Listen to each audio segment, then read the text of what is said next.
Here on the OCU Athletics Update, we're talking to Delaware Resource Group Superstar Athlete of the Week, Margaret Douma, a senior from Napa, California, who became a three-time WCWA All-American this past weekend. And describe your experience in the WCWA Championships this year. What were the keys to your success? I think I just was trying to take one match at a time.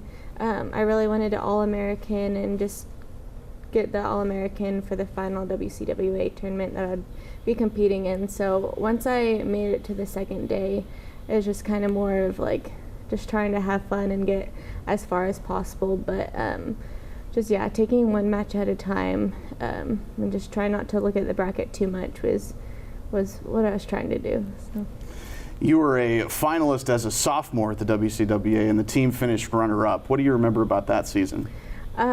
It was exciting. I didn't think I was going to make it to the finals, because the year prior I didn't even All-American. I was one match away. So making it to the finals as a sophomore, I was pretty excited about it, and it was just exciting as a team too. I mean, I wish we could have gotten first, but oh well. So. You got the NAI Invitational coming up next month in March. What are your expectations for that event? I don't know. It's our first NAIA national tournament, so I don't really know how it's going to go. There's not going to be as many teams there as the WCWA, but I mean, it's just another chance to get an All-American. So I'm just going to try to make the most of it. I don't know if it's going to be my last tournament yet, because I might wrestle at the U.S. Open, but I mean, it's my final season. It's going to be one of the last tournaments I'll be wrestling in, so I'm just going to try to make the most of it and just place as high as I can.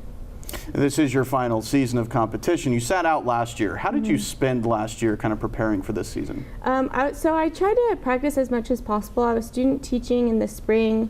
In the fall, I still was wrestling. I went to one tournament, I think, which was U23s. But kind of last year, I just tried to focus more on school and still getting like workouts in, but it's just kind of hard to balance being at an elementary school the whole day and then coming back and practicing. But I just got practices in whenever I could, and then schoolwork whenever I could as well. So.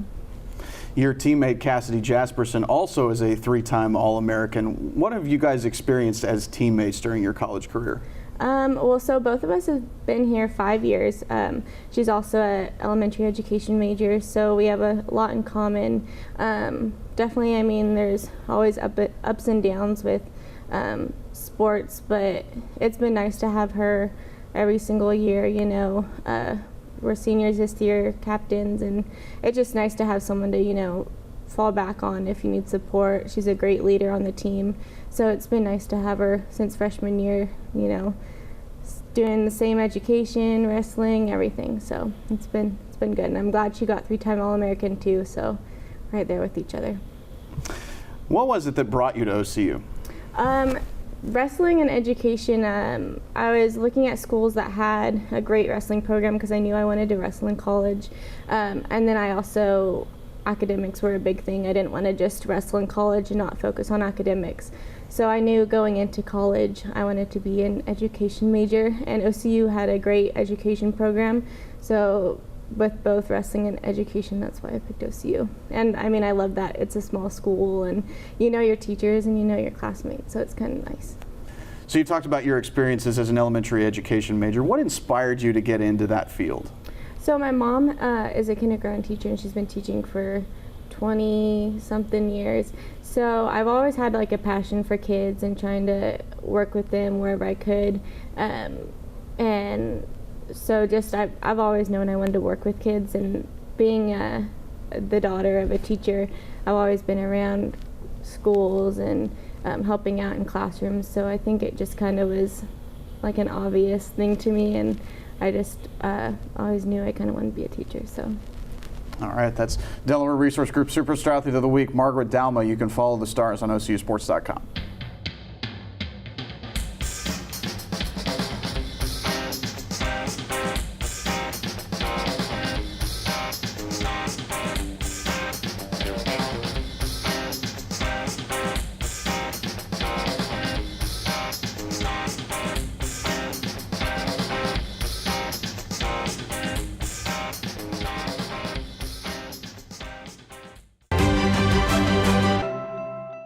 What I've learned the most from golf is to have integrity in everything you say and do. One of the biggest lessons of that sports impacts my daily life is discipline. Be a champion of character, it just means to realize first that you're a part of something that's bigger than yourself. Being a part of NAIA is something that I'm going to keep with me forever because it's not only made me a better athlete, but it's made me a better person. The NAIA really just cares about their student athletes and just the experience in general at the school, and I think that's really important. The NAIA stands for, has great core values. One that's most important to me is servant leadership. Being able to serve your community is a huge reason why I chose the NAIA. I am a champion of character. I am a champion of character. I am a champion of character. I am a champion of character. I am a champion of character. Here on the OCU Athletics Update, we're talking to men's wrestling coach Sam Hazewinkel. The Stars are heading into postseason play coming up pretty quick. And Coach, recently, senior night, duel for your team against Central Baptist, 45-3, the victory for your team. Recap what went into that night. Well, it's our senior night, so that was the exciting part of it. We got to send out two of our seniors, Matt Landgraf and Bryce McGowan. Both great kids. I hate to see them go. But it was an exciting night for them. You know, they got to do their thing, and they both got a win. They both looked good. I think they both got a pin. So they got to go out on top and have a lot of fun. And it's, you know, home duels are always great. They're exciting, especially when you're winning. But there's something about a senior night. And, you know, the crowds came out, and the guys get to say thank you. We get to show a little bit of appreciation. Both the wrestlers and their moms, you know. We're all about the moms on senior night. So it was a good event. It was good. You had a setback against Wayland Baptist, the duel before that on the road. What did your team learn from that duel? Well, you know, we went in, I think, maybe a little proud. We had done really good at Missouri Valley Open, probably better than we were supposed to. And I think we went into Wayland just with the idea we'd thump them, and it didn't matter so much because we were going to win. And all the matches we needed bonus we didn't get. We had the one upset we couldn't give up, and all of a sudden we're in a fight, you know, and had they taken it serious and fought where we needed to, it wouldn't have been a match. But we overlooked them and got humbled by it, which I think was good. I think we needed to be humbled a little bit and get back to working hard and striving to be the best, not thinking we were the best. You'll go back to Plainview for the Sooner Athletic Conference Championships coming up pretty quick. And you guys finished ahead of Indiana Tech at that Missouri Valley Invitational that you mentioned. So what are the expectations and the outlook going into the conference championships? Well, the rankings right after Missouri, they kept their rankings. So I don't know if they had a couple people sitting or what happened there exactly. They got to keep them.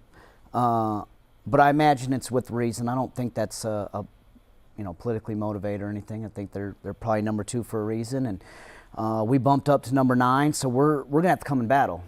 Make no doubt about it. We got a tournament win over them, but that's not enough. They're gonna be there to win, and so are we. So it's gonna be a battle, and Wayland will be there, and a couple others. So we're going in expecting the battle, and if we do that, we should come out on top. What are some of the individual matches that you're looking forward to in the conference championships? Oh man, there's so many. I'm excited about 25 Montana Moon, who's I think ranked 6th in the country now. He Indiana Tech is the number 2 ranked guy in the country, and they haven't met yet. They're both at Missouri Valley. Took 2nd and 3rd, or 1st and 3rd, excuse me. So I'm really excited about that. I think they had a maybe 7-4 match last year, and Montana was a freshman. So I think that one will be really exciting to see how that turns out. Heavyweights, I imagine we'll both of our heavyweights in the final, so they'll get to wrestle again against each other, which is a good problem to have, you know. And then, man, there's probably 5 weights that, let's say it's the top 2 that need to be, that are going to qualify for nationals, and our guy will be ranked 3rd. Or it'll be top 3 are going, and we're ranked 4th, where we're right there. We have to beat one guy we're not supposed to, and I feel like all the guys can do that, but you know they're going to have to battle. They're going to have to beat somebody they shouldn't, and we go in there with the right attitude. We could come out with. It is not impossible to think we could come out with all 12 guys. 9 or 10, I'm going to be really happy with. I think minimum we'll have 5 or 6 coming out, but we'll see. You know, we'll see. It's conference. Anything can happen at conference. So you got to deal with the conference championships first, NAIA championships after that. What's the outlook for the national championships? I think we have a really good shot. I don't know though. It's just this will be my first NAIA championships, and I still got to kind of learn the ropes on how you qualify and who qualifies, and you know it may be easy for some teams to get all 10, 12 of their guys in, and that's a huge advantage at nationals. You know, you have 2 good teams and one gets 12 and one only gets 5 in, and you know, winning matches on the backside of the bracket is where a lot of points are made up, and so it's important for us to get as close to 12 guys through as we can, because that'll make nationals a lot easier. But I'm going to be, personally, I'll be upset if we're not top 10. I think we're a top 5 team right now, but it's nationals, you know. Anything can happen at nationals, and we came in the season ranked 24th. We took 24th at nationals last year, so I'm trying not to be overconfident going in. You know, I want the guys to be confident in themselves, but not overconfident. We saw what happens at Wayland when we do that. So, how does the outlook of a wrestler change in the postseason versus the regular season? Man, hopefully it doesn't. Hopefully they're going after every match the same. You know, every match is national finals. That's how you prepare for national finals. That being said, we're still learning, and wrestling it tends to be a long season, so they're getting worn down and they're battling that. And then on the other hand, they know that the weight cuts are almost done, and this is what they've been working for all year. So they're excited but tired, which is an odd thing that they're not used to. You know, they're either tired or excited. To have both is, we'll see how everybody does with it, and I think we're going to do well, because I think we're peaking right. All right, that's men's wrestling coach Sam Hazewinkel. Postseason gets started this weekend. You can follow the Stars on OCUsports.com.